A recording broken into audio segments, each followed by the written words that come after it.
Usually in Year C, the Gospels are taken from Luke. But today, in keeping with the theme of beginning, we hear the first miracle story from the Gospel of John. It's a story you're familiar with, how Jesus was able to provide an enormous amount of very good wine for the wedding group at Cana. But this is just the surface story. The way John's Gospel works is to use these dramatic miracles as signs, pointing to something far deeper. We are told at the end of the scene, this was the first of his signs. So it's important when reading John to know that the meaning of the event will be hidden below the surface sign. The reading is, on the third day, there was a wedding in Cana of Galilee, and the mother of Jesus was there. Jesus and his disciples had also been invited to the wedding. When the wine gave out, the mother of Jesus said to him, "They have no wine." And Jesus said to her, "Woman, what concern is that to you and to me? My hour has not yet come." His mother said to the servants, "Do whatever he tells you." Now standing there were 6 stone water jars for the Jewish rites of purification, each holding 20 or 30 gallons. Jesus said to them, "Fill the jars with water," and they filled them up to the brim. He said to them, "Now draw some out and take it to the chief steward." So they took it. When the chief steward tasted the water that had become wine and did not know where it came from, though the servants who'd drawn the water knew, the steward called the bridegroom and said to him, "Everyone serves the good wine first, and then the inferior wine after the guests have become drunk. But you have kept the good wine until now." Jesus did this, the first of his signs, in Cana of Galilee, and revealed his glory, and his disciples believed in him. When reading John, it's important to realise that this is a very Jewish gospel, probably because Jesus' first followers were all Jews, and John's community had many Jewish members. So when John is trying to explain who Jesus is, he looks back to the scriptures of Israel that his community would know very well. An important clue to understanding this first sign in Cana is the opening phrase, "on the third day." This phrase is repeated often when the first covenant is made between God and the people of Israel at Mount Sinai after their escape from slavery in Egypt. Also, the story concludes by saying Jesus revealed his glory. So this sign at the beginning of Jesus' ministry takes us back to the beginning of God's relationship with Israel. Now this is described in Exodus 19. On the 3rd new moon, after the Israelites had gone out of the land of Egypt, they came into the wilderness of Sinai. Then Moses went up to God, and the Lord called to him from the mountain, saying, "Thus you shall say to the house of Jacob, and tell the Israelites, Now, if you obey my voice and keep my covenant, you shall be my treasured possession out of all the peoples." So Moses set before them all the words that the Lord had commanded him. And the people all answered as one, "Everything the Lord has spoken, we will do." Then the Lord said to Moses, "Go to the people, consecrate them today and tomorrow, and prepare them for the 3rd day, because on the third day the Lord will come down upon Mount Sinai in the sight of all the people.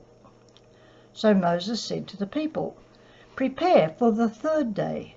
Do not go near a woman."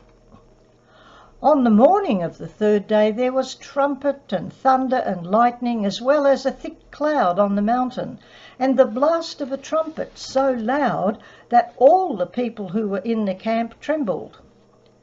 Now, this story is from Exodus chapter 19. Then in Exodus chapter 24 there is a covenant ritual, and the ceremony concludes with, "The glory of the Lord settled on Mount Sinai." So this is a description of the first covenant between God and all the people of Israel. And we find key words from this scene used in the fourth gospel. On the third day, the glory of the Lord, the glory of the Lord. Hear the resonance. Another thing to be aware of is that in Israel the covenant was considered like a marriage, with God as the bridegroom and Israel the bride. And wine was seen as a symbol of abundant Messianic blessings. So just to remind you that at Sinai we hear, on the third day God's glory was revealed. And at Cana, on the third day, Jesus revealed his glory.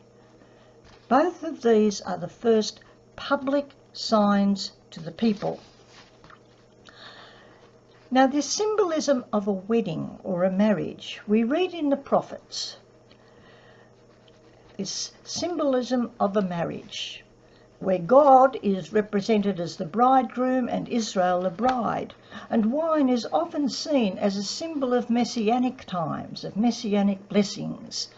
We read in Hosea, "Therefore I will now allure her, and bring her into the wilderness, and speak tenderly to her. There she shall respond, as in the days of her youth, as at the time when she came out of the land of Egypt. On that day, says the Lord, you will call me my husband, and I will take you for my wife forever. I will take you for my wife in righteousness and in justice, in steadfast love and in mercy. I will take you for my wife in faithfulness, and you shall know the Lord." So the opening sentence of "on the third day there was a wedding" recalls and sets the scene of God's first wedded experience with Israel. Now, something else to be aware of. When the steward tasted the wine, he didn't know where it had come from, so he called the bridegroom and congratulates the bridegroom. Most people serve the best wine first, but you kept the best wine till now. Now, this tells us that the bridegroom was the one expected to provide the wine. But in this instance, Jesus is the one who provides the wine. So Jesus is the Messianic bridegroom. The covenanting God of Israel is now present in Jesus. In this subtle way, John reveals Jesus' identity as the bridegroom, the one who can provide abundant wine. And within Israel, good quality wine in abundance was a symbol of the blessings when the Messiah arrived. This is what we have at Cana, the first sign that in Jesus the Messianic times have arrived. The covenanting God of Israel is now present.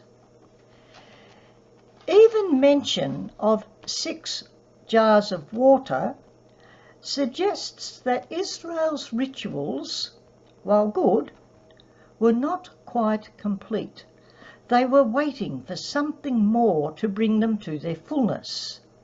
You see, fullness or completion is symbolised by the number 7. So the 6 water jars point to something yet to come. The water rituals of Israel become the abundant wine, pointing to the arrival of the Messianic bridegroom, Jesus. Now, what about the role of the mother? In John, she is never named. She is only called woman and mother. But in Cana, she is the first character mentioned, and she has the very important role of initiating the action. She says, "They have no wine." And even Jesus' strange words to her, "My hour has not yet come," point ahead to a time in the future when the relationship between mother and son will be critical. The next time she is present is at the cross, in his hour. So it means that she is present at the beginning of Jesus' ministry and at its consummation, when he declares, "It is finished."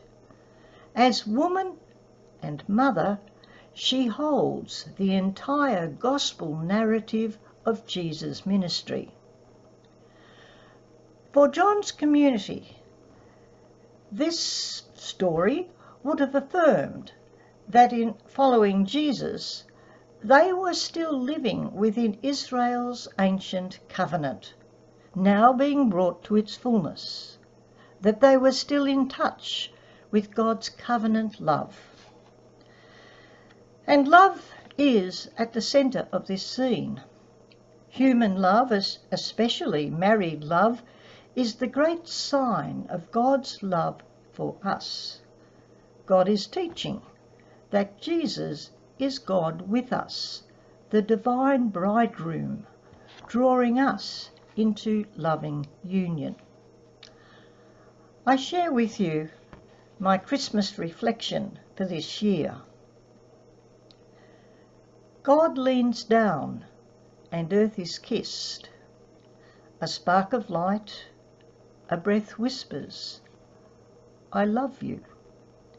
In love, a child is born to us, in us.